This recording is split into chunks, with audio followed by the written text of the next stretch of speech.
我问你个事儿啊，一个男生到底做了什么，你们女生会把他拉黑？我真的我人生当中第一次遇到这么狗血的事儿和人。我们年初不是去北海道玩吗？同行的一共当时是4个人，是同事也是好朋友，是我、翠花、小帅、小美。其中呢，小帅和小美是情侣。然后这个拉黑的导火索在哪儿呢？就是我们在留寿都的这一天，本来这天计划是白天滑雪，下午3点的时候我们就分开了。我呢要坐大巴车去函馆，他们3个坐大巴车去札幌机场回东京。我们这里面就小帅会滑雪，所以你知道到北海道这个地方他就非常的兴奋，但是呢剩下我们仨都不会滑雪。翠花呢索性就不参与了，就在酒店休息。小帅呢一个上午就在教我和小美滑雪，其实还挺开心的。但你说来都来了，你不能不让人滑，对不对？所以到中午呢，小美就去陪翠花吃午饭了，然后我自己再出去到玩，让小帅就上山去滑雪。结果这就出事儿了，就是翠花千叮咛万嘱咐，2点半必须回来，准备坐3点准点的大巴车走，因为要赶7点半的飞机回东京。他们第2天都订好了要去迪士尼。我的车呢是3点04，比他们晚4分钟，所以基本上是差不多的时间。结果2点半，我准备从雪场回酒店，我给小帅发信息不回，打电话不接，然后我就自己先回酒店收拾吧。因为那个时候已经退房了，我的东西在小帅和小美的 locker 里面，所以我打电话让小美帮我把钥匙拿过来，顺便我就问他小帅怎么回事，他说他也联系不上。然后说实话我挺无语的，因为感觉这男的有点不靠谱，赶飞机还迟到。但实际情况其实不是这样。我正在这个 locker 拿东西的时候，小美跑过来拿他的箱子了，然后跟我说小帅刚给他打电话了，说回不来了，让他俩先走。然后我心想说那你他俩就真的拿起东西就要走了，而且这个时候翠花还挺生气的。说实话，当下我觉得这男的真的还挺可气的。但是在国外，然后大家又是一个团队的，而且这个团队又是翠花发起组的团，小美呢还是小帅的女朋友，结果这俩人就把小帅抛下就要走了，这个行为其实我是有点不解的。但是你说小帅迟到也没有必要因为这个就把他拉黑，而且把我也给拉黑了，对吧？后来怎么回事呢？就是我收拾完下楼到门口，我那时候看到就是这俩姑娘正在跟接待处的接待员聊，应该是说问第一个就是这个车能不能等会儿，人家说不能，而且那时候已经2点50多了，所以车的工作人员其实都在催他俩上车了。另一个就是问下一趟车几点，人家说要5点半了，那到机场可能就7点了，肯定来不及赶7点半的飞机了。就在这个时候我印象特别深，2点58分，小美看了一眼手机，来了一句说小帅到酒店了。然后我二话没说，我就把行李推到这个接待人员后面，然后我跟他们说帮我看一下行李，然后我就问小美说小帅的行李放在了这个前台和 locker 里面，然后前台和雪场入口又都在3楼，因为我知道他得拿行李还得还雪具，我就说帮他办了，这样速度快一点，还有2分钟就要开车了。于是我就把他们 locker 的钥匙拿上，我就飞奔我就上楼了。然后我去前台拿行李，去 locker 帮他整理行李，就在这个时候他就出现了。我看到就是气喘吁吁的，我以为他是迟到了跑回来累的，我就说你赶紧把你的雪具给我，然后我给你还了去。我说你赶紧拿上你的东西，你跑过去还能赶上车。结果我进去还完雪具出来，他还坐在地上换鞋呢，就换他那个滑雪的那个鞋。我说你快点吧，你就别换了，你这车都到点了。我说我还得赶我的车呢。他说没事，你先走吧。我说你确定没事是吧？然后他说没事，然后我就下楼了。我当时还看了一眼时间是3点03分。为什么我会知道这个时间呢？因为我在群里发了一个消息，我说你们等一下，他马上就下来了。结果他们说他俩已经坐车，然后车已经准时的走了。我当时我就真的很无语。我比较无语的一方面是这俩女的不等他，另外一方面就是这男的有点磨叽。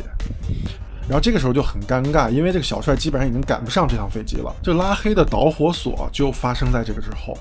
我在楼下等车，结果我这个车晚点了，本来应该是3点04，结果都3点08了还没来，我就给小帅发信息，我说我帮他沟通一下这个车票的事儿吧，没回我。我这车到3点20了还没来，我就给他打电话，要不索性跟我去函馆得了，因为反正你这飞机东京的飞机你也赶不上了。结果他说不去，说要缓一缓。结果路上跟我说了，当时怎么回事呢？是因为北海道是粉雪，他也是第一次滑，结果陷到那个雪里面去了。就是你知道，一旦失速了以后，你就很难再滑起来了。从当时的这个视频也能看出来点。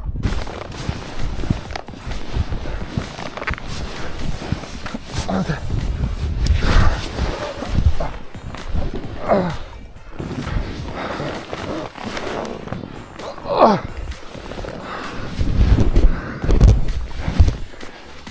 看起来其实还是有点危险的。然后我见到他的时候，他不是气喘吁吁的吗？然后现在看来应该是他爬出来然后再下来，过量的运动有点虚脱的感觉了。但是这事儿后来怎么就变成了女生拉黑男生呢？反转就来了。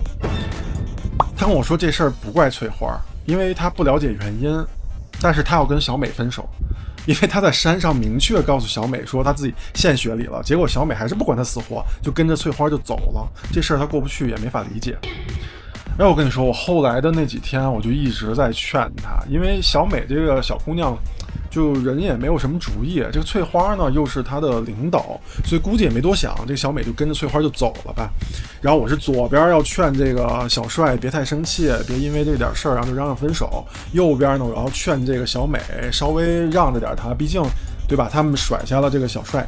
然后你知道这个时候我和小帅的所有的聊天内容都集中在小美为什么不管他这个事儿上，帮他解开这个心结。其实原因很简单，就是因为被翠花给拉走了，因为翠花第二天要去迪士尼，她不想耽误这个行程。但是我俩因为跟翠花的关系也都还不错，所以就避而不谈这个事情，没有提翠花的这个事儿。结果好嘛，翠花就直接在群里发难了，她说不要 PUA 小美，因为我让小美去换位思考。结果这个翠花说换位思考也不是这么思考的，错了就是错了，巴拉巴拉巴拉。然后我心想，人情侣都要分手了，对不对？你作为朋友，你怎么能说出这种话呢？我就说我跟你价值观不一样，我就退群了。当然，在我退群之前，小帅早就退群了，因为这俩姑娘事后一句关心他的话都不带发的。但这个事儿呢，还是没有到拉黑这么严重，对吧？后来又发生了什么呢？就是翠花开始背后说我的坏话，特别逗，因为我在劝小美和小帅和好嘛，所以翠花就去说我的坏话，让小美不要听我的。另外，她背后说了 N 多小帅的坏话，就跟小美说这男的有多么的不靠谱。就这样，我才拉黑了他，因为我觉得朋友之间是干不出这种事儿的。另外，你知道我们行程最后3天本来是应该在东京汇合一起玩的，结果不是闹翻了嘛，所以就分开行动，2个男生一起，2个女生一起。结果翠花居然跟小美提议说，要不早点回国吧，而且他们还找了这个机票的代理，还找了朋友问了一圈怎么改签，后来发现改签费太贵了，所以老老实实待在了东京。最后一天，你知道我们在东京跨年，我跟小帅说，如果你还想复合的话，你务必要约小美一起来跨年，不然的话，万一你们俩还有转机，多遗憾，对吧？结果小帅约了，小美拒绝了。后来知道了怎么回事呢？就是翠花不让小美去跨年，他俩跨年夜的时候就在酒店睡觉了，就根本没跨。